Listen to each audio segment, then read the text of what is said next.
Hi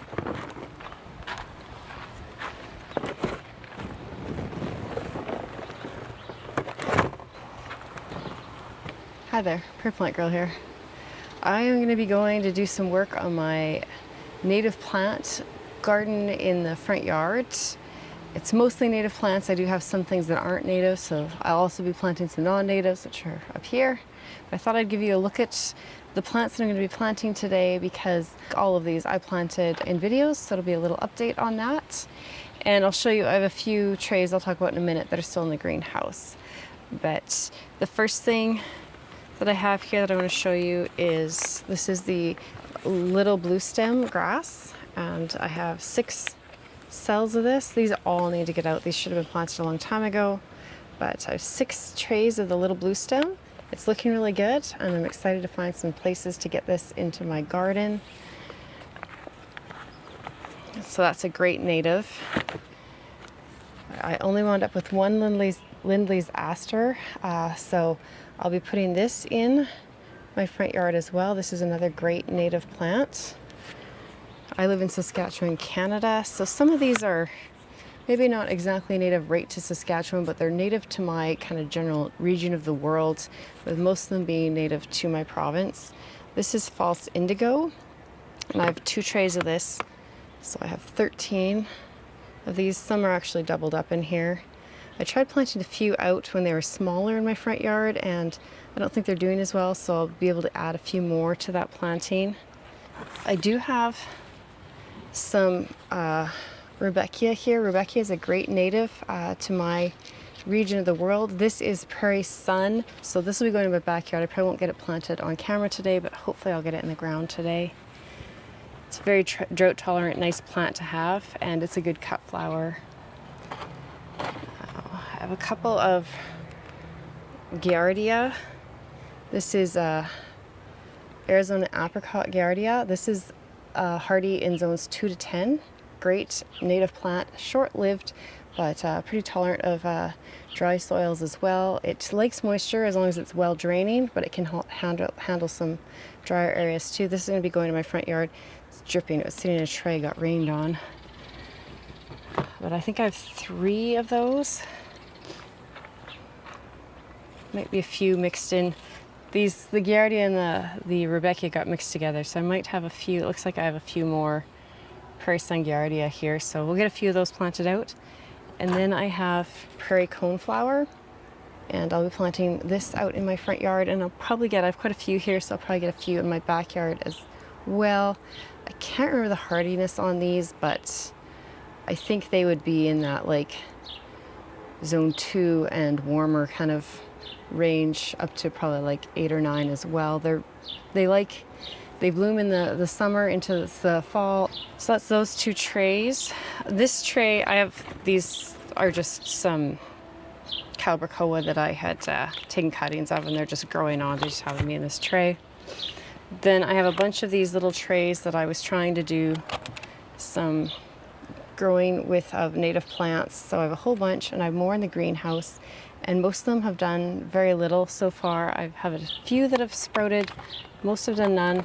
I've cold treated some artificially in the house, in my refrigerator, and I cold treated some by just planting them and growing them out in my greenhouse, which was still getting quite freezing cold over the winter months, and just trying to get something to grow here. So far I haven't had a lot of success, but I do have what appears to be a prairie coneflower coming up in this tray here. I won't plant this out today, it's too small. And I have, I think, another one. There's another tray or 2 in the greenhouse that I think there's one more of those prairie coneflower in, but again, really small like that. So they won't be getting planted out. This tray will stay out here. And then this is my Carpet Thyme. I think it's called Magic Carpet Thyme, that I planted and just left on to grow out in the greenhouse. And it's doing really well. This is like the height it gets. I have some already in my front yard, and I want to get some more in. So this is a tray of, what is it, 4, 5, 6.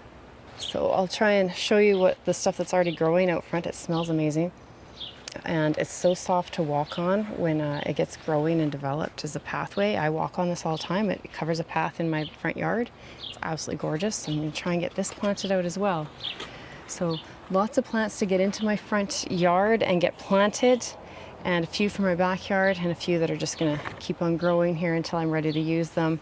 But I just thought I'd give you a little bit of an update on some of these plants that I've been growing here and planting, because it's been months since I sowed them, and some of you might remember that. I've seen those videos and want to know what's happening with them.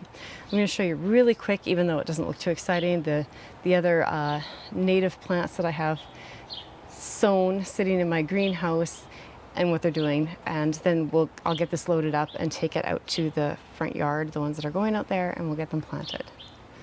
So here's the trays of the other native plants that I've sown. Like I said, not a lot has happened in them. Still hoping that maybe if I give them time, maybe go through another season, I'll see more. This tray here, oh, it's dotted blazing star, and now I actually think it's probably a weed. But I'm letting this little plant grow and do its thing, and then I'll find out what it is. I'll be able to tell better as it gets larger. Otherwise, not much has happened in these trays. This is one that I had just sitting out just to winter sow. These were all cold treated in the house, and then tried to get them growing in the house, and then brought them out in the spring, and just not much happening. So I'm not sure what the right answer is, but I'm not giving up yet. Hopefully they just need maybe another cold cycle. So I'll probably just leave them over the winter out here and then go from there in the spring. But let's get some things planted. Okay, so I thought I'd give you an overview of what we're working with in this space here. So I'm standing kind of at the front of my house, looking down the path to the street. You can see I have some bags of mulch waiting to be used there. So this here is the magic carpet thyme, and it goes down, and there's some more at the end of that path, and the path actually winds off across from the bench up to my driveway. There's more there. So then off to the side here, I have a planting of native plants that swoops around that bench there.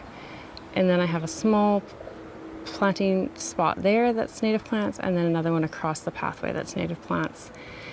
And then I have a few native shrubs as well. There's some spirea, one there, there's 3 down there, another one over there. And I have some dogwoods up under the trees, though some of them are not native to North America. And I have ash trees, which I believe are native, and some junipers in the front as well. I do have some, I think it's Carl Forster grass in a few spots, and I have an arborvitae. I don't believe those are native.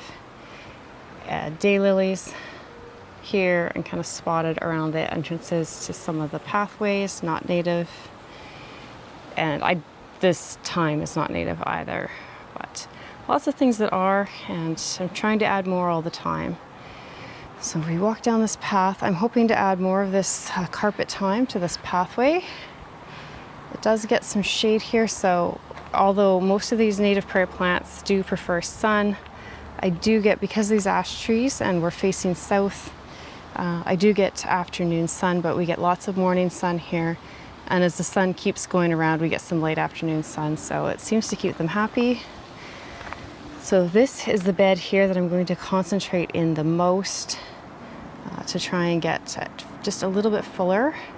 So, and then of course the pathway, the thyme in the pathway. I might add a bit more to this spot here. But lots of great things. Successions of blooms. Looks like I should have brought out some secateurs to do some trimming back, but I'm really happy with how this space has been turning out here and developing. So I'm going to go grab some plants and we'll see where we can fit a few in and go from there. Okay, so I've placed a bunch of the plants into this bed here where I want them. I do have some purple penstemon in the front there. It's already bloomed. It's a spring bloomer. You can see there's some seed stalks coming up on it probably. They're those tall things with the purple flowers. When I cut those seed stalks off, they'll continue to shoot up sporadic blooms, but most of their height is at the bottom. So they're there. They're pretty much done their big show for the year. And again, I have some avens, which is right here. These, I believe, are a red to orange colored avens, if I remember. And I think they're done for the season. These feel like fresh buds that I just pulled off. So I might be wrong. They might be just starting. I have other avens over there that are at the end. These yellow ones maybe are just starting. I may have gotten them confused. I have some Cinderella showy milkweed right here. I have some dwarf milkweed in this bed that I need to pull out. Dwarf milkweed is different than the showy milkweed, and I didn't know that. The showy milkweed spreads by seeds, so if I keep the seed heads trimmed back, they don't really move around too much, pop up, and they're easy to pull out the seedlings. The dwarf milkweed, after I think it's two winters in the ground now, has started spreading up through rhizomes spreading under the ground, and it's become a real weedy problem in my front yard. So let that be a warning. Dwarf milkweed, not a great one for in a space that you want to keep some control over. It'd be better for somewhere where the plants can just run and go to it, but not in my front yard. And then I can't even remember what I have here. I think this is a Rudbeckia right up front here. I have a couple of them here. And this, I believe, is another penstemon over here. I have an echinacea right here. This is a bit more of the showy milkweed right here. Another echinacea. That's a liatris over there.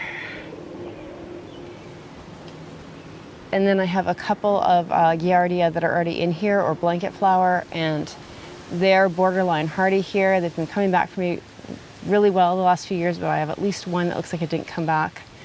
But so I decided to put the prairie coneflower, which is a yellow flower, in kind of a swoop across, starting at the back or front, like street side over there, kind of swoops through between the echinacea and some penstemon that's done, and swoops through here up to the front. It grows around 3 feet tall, so it should work well with the echinacea and this little bit of milkweed, and it will bloom kind of later in the summer. And then I have the one aster. This again gets about 3 feet tall. This is purple, and I put it just here, kind of in the center of the bed, front to back, but more to the right side over here. Should get more sun there. And then I have more of the prairie coneflower in this corner back, kind of behind this milkweed. I put the false indigo. It'll kind of spread out across the kind of street side of this bed over there. And then the Giardia is over there. And there's also a little bit of yarrow coming up over there. And I think that'll be really nice. So the Giardia stays around a foot tall and wide. Everything else can get up to 3 feet tall and around a foot wide. So they'll be planted a little bit closer than, you know, their typical spacing, but that's fine. These are native plants. They're used to competing, and I'm okay with planting them close that way. And I want this to be a really full, impactful area. So I am going to put a little bit of bone meal in the bottom of all of these planting spots. Otherwise, I'm just going to be digging the holes, popping the plants in, and then we'll have a look at it when we're done.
So I managed to get everything planted up in this little planting pocket here, and I'm really happy with how it turned out.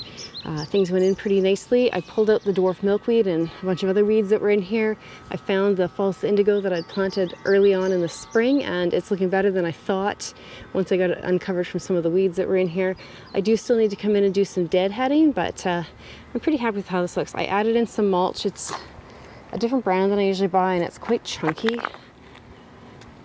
but that might just help to hold this mulch down here. It gets quite breezy through here, so it might just help keep it in place a little bit better. But the mulch will help to hold some moisture down because I don't have irrigation in my front yard. I have lines around, but I don't use it. So these get hand watered or occasionally by the hose if my rain barrels are emptied, and I don't do that very often. I will be coming out once I get everything planted. I'll give everything a really good soaking down, and then I will be coming every day for the next week probably, unless it rains, and then every 2 to 3 days for the week after that, and just making sure everything's well watered and established. But most of these plants will need that watering for that first season, and then they should be good to go with very little water after that. That's how most prairie native plants are, and that's what makes this kind of planting in my front yard so nice to have. So this bed is done, but I still have 2 more. I've placed the plants around in them. I'm going to pull up some coreopsis that needs to move out. It's kind of gotten buried by some of the plants, so I'm going to move it into another spot and lay down the rest of the mulch. Hopefully I have enough to do the rest of the beds. And then I'll just have the big blue, the little blue stem and the magic carpet thyme to put in. But this little refresh of the front yard, I'm happy with this part so far, so I'm excited to get the rest done. So when you turn from this bed over to the bed by the bench, that's where I've placed most of the plants now, and I'm going to work on that. So we'll start out in the sun here, and I have a couple more giardias. There's one there, and they just wrap around some liatris. There's some columbine there, penstemon that's just needs to be deadheaded.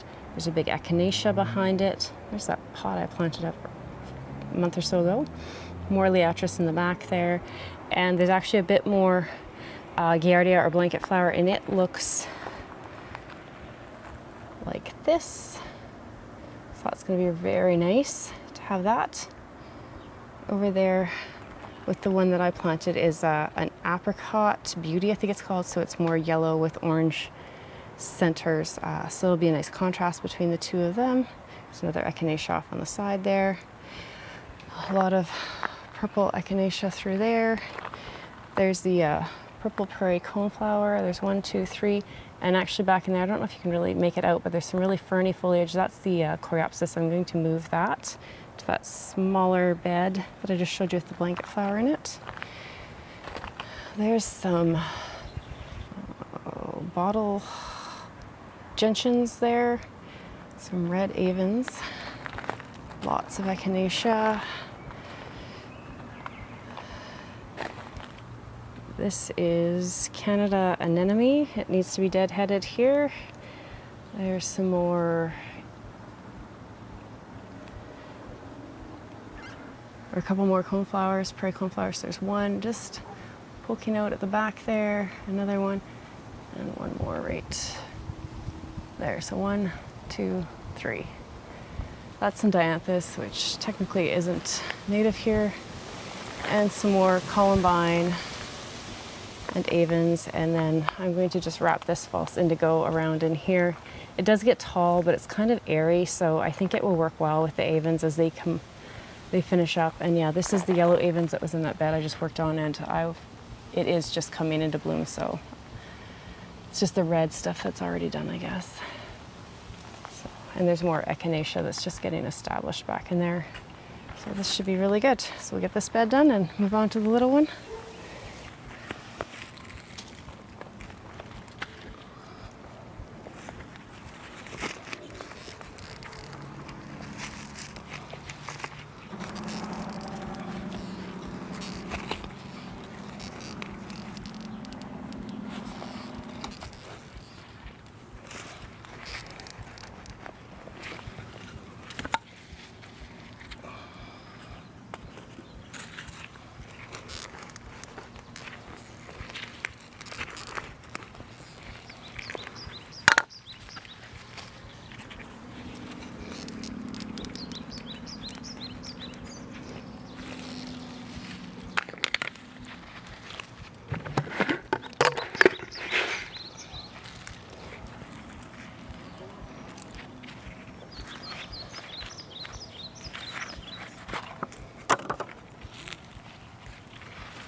So in this little planting bed here, it has a lot of oranges, and that columbine there is actually a red columbine when it blooms in the spring.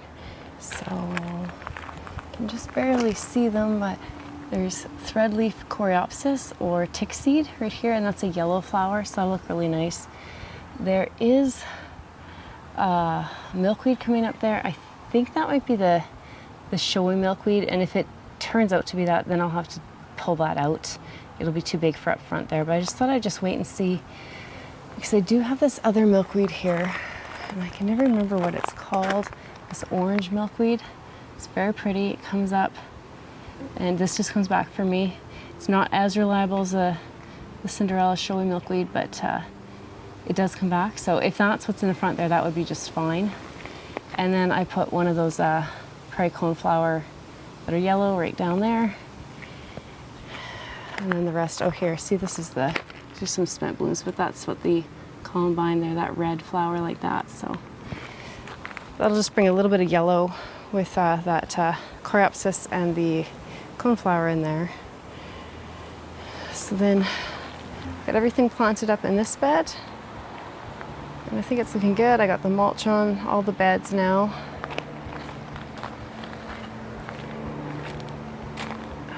I could use a little bit more mulch up in this front area here, but I don't have any more of this mulch, so I'll have to see if I can get another bag of it. Things are looking good. So I'm going to water these all in well, and then I'll do the grasses. Okay, so this is the southwest corner of my front yard, and I have this juniper and a couple of different dogwoods in here, and then I have some pussy toes. They might show up here, I'm not sure. They've just established themselves here, and this was crusher dust at one point down here in this area, but the heavy rains wash it out of here when we do get rain, or like sometimes snow melt, but usually it's if we get a real heavy rain.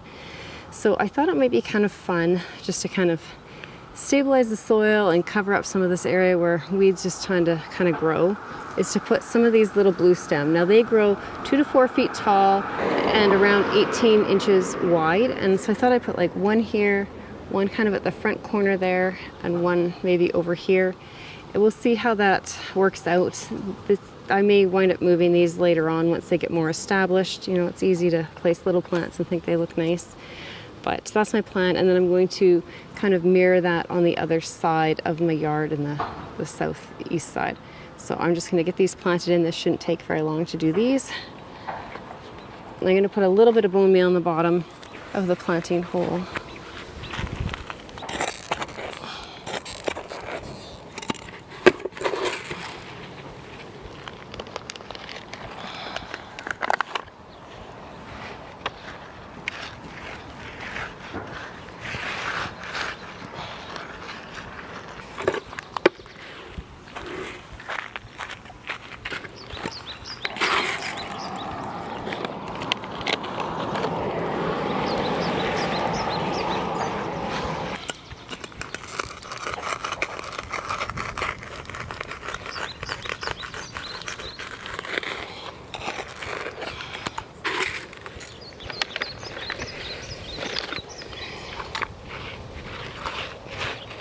So that's 3.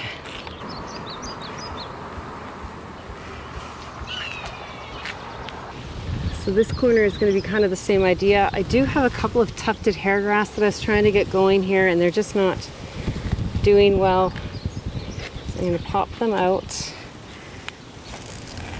I don't want to leave them for now. Well, I'll just leave them for now.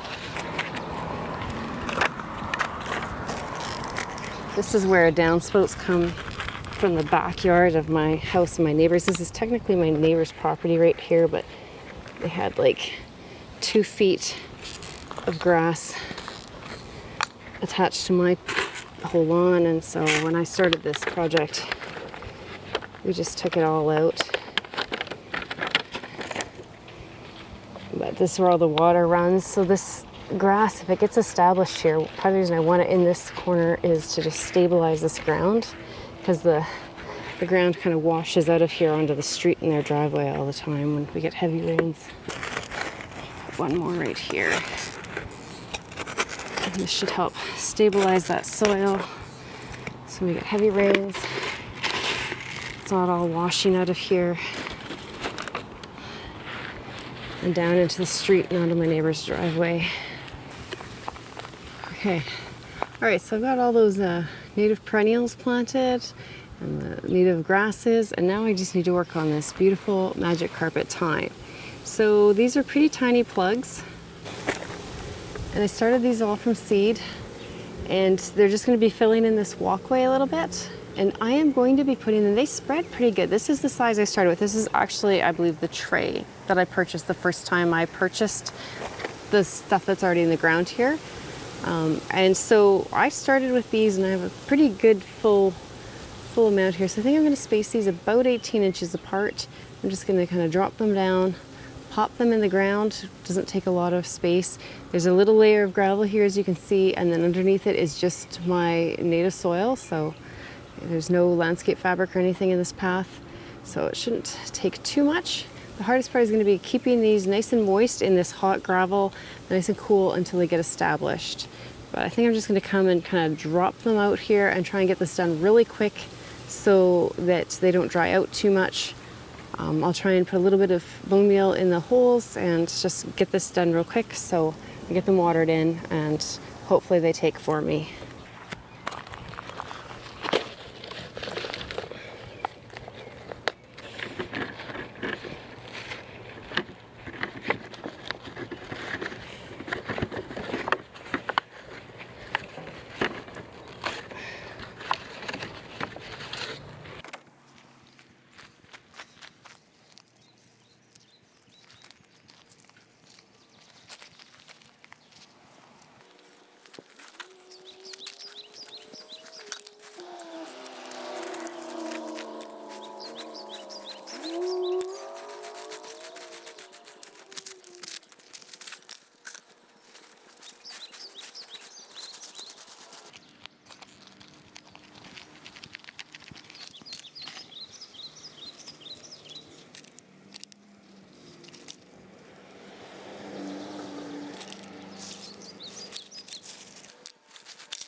I got that project done today. That was a big project.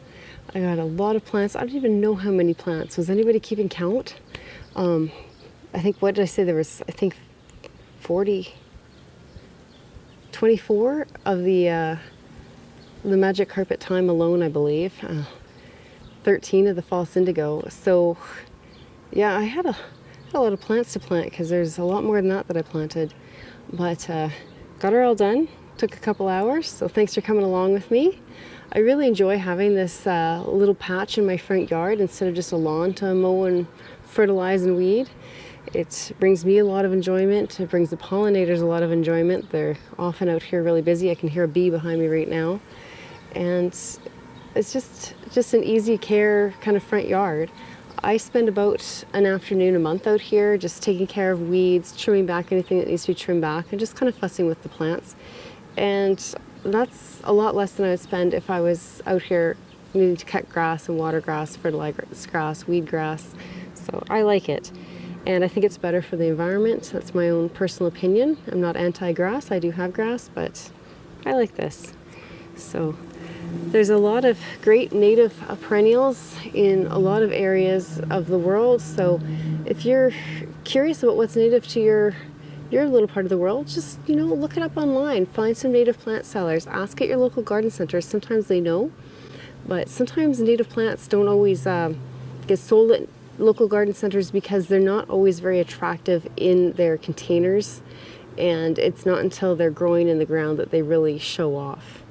And as I've shown, they're not always easy to get started from seed in that kind of artificial situation, but I think it's worth trying. So I will be working hard to keep this watered, keep these plants moist until they get established, and then this should be pretty carefree once again. And I'm looking forward to seeing these plants all grow and fill in. So thanks for watching, and we'll see you next time.